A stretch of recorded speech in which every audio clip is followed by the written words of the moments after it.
위대한 시크릿 1장. 위대한 비밀은 잘 보이는 곳에 숨어 있다. 지구상의 수십억 사람 중 아주 소수의 사람만 그 진실을 발견했다.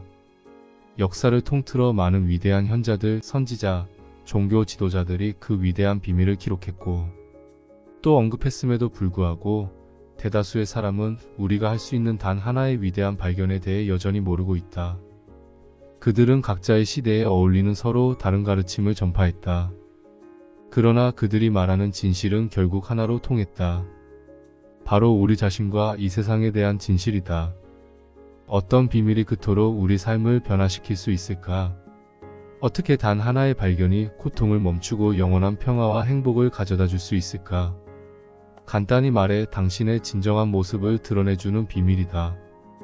당신은 자신이 누구인지 이미 안다고 생각할지도 모르지만 이름과 나이, 특정 인종과 직업, 가족의 역사, 삶의 다양한 경험으로 자신을 정의하고 있다면 당신은 자신의 진정한 모습을 발견하고 깜짝 놀랄 것이다. 우리가 늘 고통받는 이유는 자신에 대한 거짓된 믿음을 가지고 있기 때문이다. 우리는 자신의 정체성을 오해하고 있다. 인류의 모든 고통은 결국 정체성에 대한 오해 때문이다. 진실은 다음과 같다. 당신은 자기 자신과 당신의 삶에서 일어나는 일을 통제할 수 없는 사람이 아니다. 노예처럼 좋아하지 않는 일을 하다가 결국 죽음을 맞이해야 할 사람이 아니다. 월급날이 오기만을 기다리며 고생해야 할 사람이 아니다.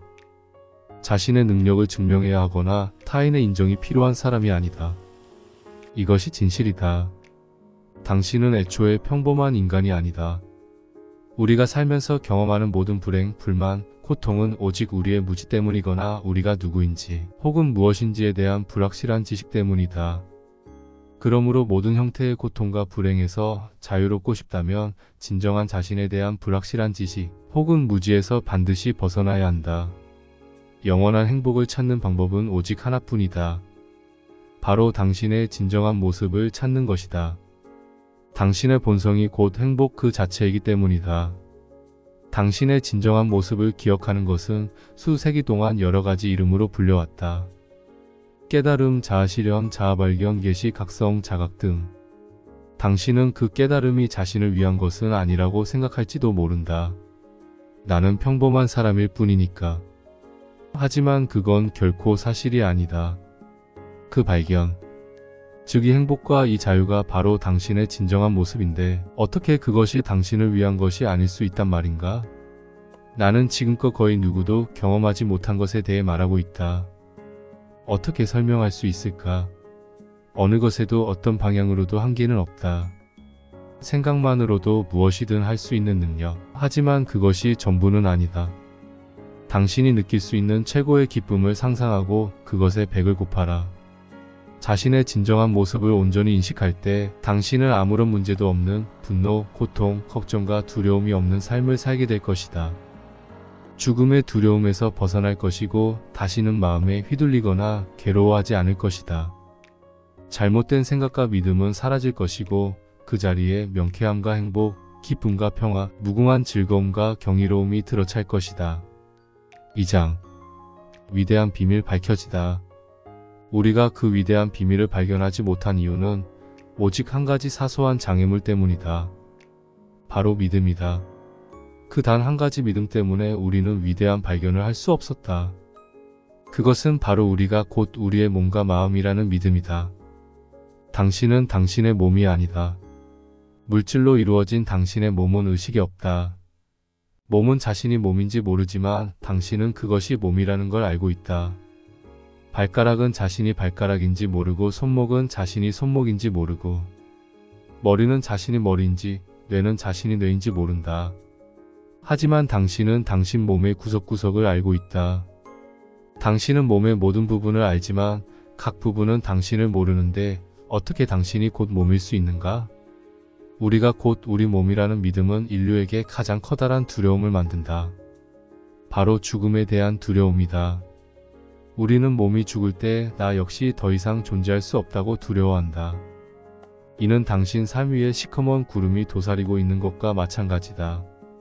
우리는 몸과 자신을 동일시 알지 우리의 진정한 모습과 자신을 동일시할지 자유롭게 선택할 의지가 있다. 몸은 고통과 다름없지만 진정한 당신은 무한한 기쁨과 다름없다. 당신은 당신의 마음이 아니다. 당신 머릿속 목소리는 당신이 아니다. 하지만 대부분의 세월 동안 그것이 당신이라고 믿으며 살아왔을 것이다. 머릿속 목소리가 곧 당신인 것 같고 당신에 대해 많은 것을 알고 있는 것 같고 또 매우 익숙하겠지만 그것은 결코 당신이 아니다. 당신 머릿속 목소리는 당신의 마음이며 당신의 마음은 당신 자체가 아니다. 생각이 없으면 마음도 없다. 마음은 단지 생각일 뿐이다. 당신에게 몸과 마음이 없다는 말이 아니다. 단지 몸과 마음이 진정한 자신이 아니라는 것이다. 몸과 마음은 당신의 자동차처럼 이 물질적인 세상을 경험하기 위해 당신이 사용하는 훌륭한 도구일 뿐이다. 당신은 당신이 생각하는 바로 그 사람인가? 당신의 성격은 끊임없이 변한다. 그런데 성격이 곧 당신이라면 당신은 어떤 사람인가? 화가 난 사람인가? 다정한 사람인가? 불만이 많은 사람인가? 아니면 친절한 사람인가? 그 전부가 당신이라고 생각할지도 모르지만 당신은 그 전부가 될 수 없다. 만약 그렇다면 화가 난 사람은 결코 사라지지 않을 것이지 않은가? 화난 사람은 언제나 그 자리에 있을 것이다. 불만이 많은 사람이 진짜 당신이라면 그 사람이 사라질 때 당신의 일부도 그와 함께 사라질 것이다. 하지만 그런 일은 일어나지 않는다. 그렇지 않은가? 당신은 화가 난 사람이 있기 전에도 그 자리에 있었고 화가 난 사람이 사라진 후에도 그 자리에 있다. 당신은 불만 많은 사람이 나타나기 전에도 여기 있었고 그가 사라진 후에도 여기 있다. 그러므로 변화하는 기분이나 성격은 분명 당신이 아니다. 불행과 진실을 맞바꾸다. 행복이 넘치는 축복받은 삶을 사는 방법은 단 하나뿐이다. 바로 당신의 본성을 아는 것이다. 온갖 문제와 부정적 성향, 불화로 괴로운 삶에서 벗어나는 방법은 단 하나뿐이며 바로 자신의 진정한 모습을 파악하는 것이다. 진정한 당신은 한없이 거대하고 장엄하고 온전하고 완벽하며 지극한 평화를 느끼지만 자신이 한계가 많은 에고일 뿐이라는 생각 때문에 이를 깨닫지 못한다. 에고라는 눈가리개를 풀고 완벽한 평화와 기쁨에 빠져들어라. 당신 자신을 찾으면 당신은 모든 것을 갖게 된다. 성서 속 이야기에서 몸, 자신과 자신을 동일시하는 인간은 모래 위에 집을 짓는 인간이다. 자신의 본성을 깨닫는 것은 바위 위에 집을 짓는 것이다. 드러남. 간단한 질문을 하나 하겠다. 당신은 알아차리고 있는가? 그렇다, 당신은 알아차리고 있다. 당신은 아기로 어린 시절을 보내며 10대 시절에도 성인이 되어서도 알아차리고 있었다. 평생 알아차려왔다. 알아차림은 당신의 삶에서 지속되는 유일한 것이었고 여전히 그렇다. 당신의 몸과 마음은 계속 변하며 생각, 감정, 느낌 모두 계속 변하지만 결코 변하지 않는 한 가지는 바로 그 모든 것에 대한 당신의 알아차림이다. 당신은 몸이 아니다. 마음이나 생각과 감정, 기억과 감각의 집합체도 아니다. 당신은 당신의 몸과 마음을, 생각과 감정, 기억과 감각을 알아차리는 주체이다. 당신이 곧 알아차림이다. 깨어있는 알아차림은 로크 켈리가 알아차림을 설명하기 위해 사용하는 용어이며 이는 과거와 현재의 현자들이 당신의 진정한 모습을 설명하기 위해 사용하는 수많은 다른 이름 중 하나다. 알아차림, 깨어있는 알아차림, 의식, 우주의식, 존재함, 그리스도, 의식, 진정한 자아, 무한 존재, 본성, 진정한 모습, 신의 임재, 순수한 알아차림 등 많은 이름이 있다. 이 모든 용어는 정확히 같은 것을 지칭한다. 바로 알아차림이라는 당신 자신이다. 우리는 매우 영특하고 우리 삶은 무척 복잡해서 깨어있는 알아차림을 발견하는 것이 우리의 고통을 해결해준다고 쉽게 믿지 못한다. 가장 중요한 발견이 이미 우리 안에 존재한다는 사실을 믿지 못하고 이를 찾고 얻고 발전시키기 위해 긴 모험을 떠날 필요가 없다는 사실 또한 믿지 못한다. 다음과 같은 질문을 자신에게 해보라. 나는 알아차리고 있는가? 그 즉시 알아차림을 인지할 수 있다. 알아차림은 갑자기 생겨난 것이 아니다. 언제나 존재했다. 당신이 집중의 대상을 생각에서 알아차림으로 옮겨 의식적으로 깨어있는 상태가 된 것뿐이다. 의식 혹은 알아차림이 어떤 종교에서는 신의 임재로 알려져 있기도 하다. 인간이 신성한 경험을 할 때, 신의 손길을 받았다고 느낄 때 그 개인의 마음과 에고는 사라지고 알아차림 혹은 신의 임재가 드러난다. 신성함 이외의 그 어떤 것으로도 오해할 수 없는 순수한 사랑, 무한한 평화와 아름다움, 행복과 환희의 감정을 느끼게 된다. 행복하고 싶다면 세상 밖으로 시선을 돌리지 말고 내면을 살펴야 한다. 우리가 찾는 모든 것은 그 방향에서만 찾을 수 있다. 3장. 드러남은 계속된다. 당신이 곧 알아차림이다. 당신은 무언가를 알아차리는 사람이 아니다. 당신은 무한한 알아차림 그 자체이다. 당신은 알아차림에서 벗어날 수 없다. 생각에 주의를 집중하는 습관 때문에 잠시 놓칠 뿐이다. 우리는 머릿속 생각에 집중할 수도 있고 자기 자신인 알아차림에 집중할 수도 있다. 집중 대상의 변화일 뿐이다. 생각에 집중하기보다 최대한 자주 알아차림에 집중해보라. 완벽한 자유와 행복의 길로 들어서게 될 것이다. 알아차림 훈련 행복으로 가는 3단계. 1단계 나는 알아차리고 있는가? 라고 자문하라. 마음으로 대답하려고 하지 말라. 생각은 당신이 알아차림을 경험하는 데 도움이 되지 않는다. 나는 알아차리고 있는가? 라고 자문하는 즉시 알아차림이 현존한다. 그 질문을 자주 할수록 알아차림의 상태에 오래 머무를 수 있을 것이고 그럴수록 생각과 마음은 고요해질 것이다. 나는 알아차리고 있는가? 라고 자문한 후에 가장 먼저 느낄 수 있는 감정은 안도감일 것이다. 계속 질문하다 보면 안도감은 서서히 평화로운 행복감으로 변할 것이다. 마음이 고요해지면서 평온함을 느낄 수도 있다. 심장 주변으로 기쁨의 파도가 힘차게 흐르는 것을 느낄지도 모른다.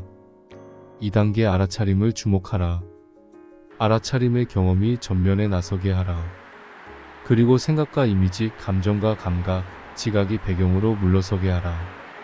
오직 알아차리고 있는 상태의 경험에 주목하라. 모든 사람이 간절히 바라는 평화와 행복은 그곳에 존재한다. 아직 알아차림을 경험하지 못한 것 같다면 이렇게 자문하라. 내가 알아차림을 경험하지 못했다고 알아차리는 것은 무엇인가? 이를 알아차리는 것도 바로 알아차림이다. 이제 당신은 알아차림을 알아차린 것이다. 지금 당신의 몸을 알아차리고 있는가? 당신의 몸을 알아차리는 것이 바로 알아차림이다. 지금 앉아있는 의자를 알아차리고 있는가? 의자를 알아차리는 것이 바로 알아차림이다. 당신의 호흡을 알아차리고 있는가? 당신의 호흡을 알아차리는 것이 바로 알아차림이다. 그만큼 간단하다. 3단계 알아차림에 머물라. 하루에 적어도 5분씩 알아차림에 집중해보라. 아침에 일어난 직후나 잠들기 직전 혹은 당신에게 적당한 시간이라면 언제든 좋다. 당신도 내가 누리는 기적 같은 삶을 간절히 원한다면 더 자주 알아차림에 집중해야 할 것이다. 그리고 그 같은 하루 단 5분의 노력만으로도 당신의 삶은 엄청나게 변화될 것이다. 그토록 쉽다. 우리는 이것이 꿈이라는 가능성에 마음을 열어야 하며 그렇게 마음을 열 때 모든 것은 급격히 변한다. 만약 이 깨어있는 순간을 꿈으로 볼 수 있다면 우리 행동이 변하고 이 꿈속 상황과 인물들의 반응 또한 변한다는 사실을 알게 될 것이다. 세상을 꿈으로 바라보는 것은 훌륭한 훈련이며 이는 견고해 보이는 세상을 무너뜨리는 데 도움이 될 것이다. 깨어나기. 어떤 사람은 소파에 누워있다가 깨어나고 주차장에서 차를 향해 걷다가 깨어나기도 한다. 새소리를 듣다가 스승의 말을 듣다가 책을 읽다가 깨어나기도 한다. 끔찍한 사건을 겪으며 깨어나거나 개인적인 위기로 삶이 바닥을 쳤을 때 깨어나는 사람도 많다. 그리고 그들 모두는 깨어나고 나서야 알게 된다. 자신이 잠들어 있었다는 사실을. 대부분의 사람이 잠들어 있다는 사실을 모른 채 잠들어 있다. 잠든 채 태어나고 잠든 채 살아가고 잠든 채 결혼하고 아이를 낳아 기른다. 결국 깨어나지 못하고 잠든 채 죽음을 맞이한다. 그들은 기계처럼 살며 기계처럼 생각하고 느낀다. 보통은 타인의 생각과 감정이다. 기계처럼 행동하고 반응한다. 그들은 우리가 인간이라고 부르는 것의 아름다움과 사랑스러움을 결코 이해하지 못한다. 잠에서 깨어나 알아차림의 상태로 삶을 살기 시작하면 당신의 삶은 지금 상상조차 할 수 없을 만큼 달라질 것이다. 세상은 아름다움과 사랑스러움이 넘치는 멋진 곳임을 알게 될 것이고, 모든 것이 순조롭고 아무것도 거슬리지 않으며 만사가 잘 될 거라는 사실을 분명히 알게 될 것이다. 마음이 우리 삶을 이끌 때 우리는 세상을 있는 그대로 바라보지 못한다. 자유로워지는 첫걸음은 생각이 삶을 만들어낸다는 사실을 이해하는 것이다. 당신이 생각하는 대로 실현된다. 원하지 않는 것에 생각을 집중하면 원하는 삶을 살 수 없다. 정말 원하는 것에 대해서만 생각해야 원하는 삶을 살 수 있다. 이를 온전히 이해하면 자신의 생각을 잘 알아차리게 되고 깨어있음의 여정을 시작할 수 있다. 생각을 알아차리는 것은 부정적인 생각에 대한 믿음을 막아줄 뿐만 아니라 점점 더 알아차리는 상태가 되고 있다는 뜻이기 때문이다. 5장. 마음으로부터의 자유. 우리가 외부에서 온다고 여기는 모든 문제는 사실 당신의 생각 안에서 벌어지는 오해일 뿐이다. 부정적 성향을 없애는 가장 강력한 방법은 마음이 곧 내가 아님을 인식하는 것이다. 일단 이를 깨달으면 달라붙을 대상이 없어진 부정적 성향은 스스로 녹아 없어질 것이다. 사람들은 보통 부정적인 상황이 외부에서 온다고 믿는다. 다른 사람이나 환경, 사건이 자기 삶의 부정적인 상황을 초래한다고 믿는다. 하지만 원래부터 좋거나 나쁜 것은 없다고 셰익스피어도 말하지 않았는가? 좋은 것도 나쁜 것도 없다. 다만 생각이 그렇게 만들 뿐. 당신이 겪는 부정적인 상황은 어떤 사람, 실제의 환경이나 사건으로 인한 것이 아니라 그에 대한 당신의 생각에 의한 것이다. 그러므로 마음의 작동 원리를 이해하는 것이 그 잘못된 부정적 판단에서 자유로워지는 데 도움이 될 것이고, 당신은 원래의 목적대로 원하는 삶을 창조하는 데 당신의 마음을 사용할 수 있다. 마음이 나쁜 것은 아니다. 문제는 마음이 어디로 끌고 가는지도 모르면서 자동으로 달려가는 기계처럼 움직이는 경향이 있다는 것이다. 우리는 보통 마음이 달려가고 있다는 사실조차 깨닫지 못한다. 마음이 끝없이 재생하는 내용은 나오는지도 잘 모르는 엘리베이터 속 배경음악처럼 아무도 듣지 않는 소음과 같다. 마음은 우리가 가는 곳은 어디든 가기 때문에 쉬지 않고 마음을 사용하려는 유혹을 떨치기 힘들다. 마음은 눈앞의 모든 것을 무작위로 내리치는 망치처럼 섣불리 판단하고 방해하고 회방 놓으며 동일시하고 속을 끓이고 이야기를 만들어낼 기회를 절대 놓치지 않는다.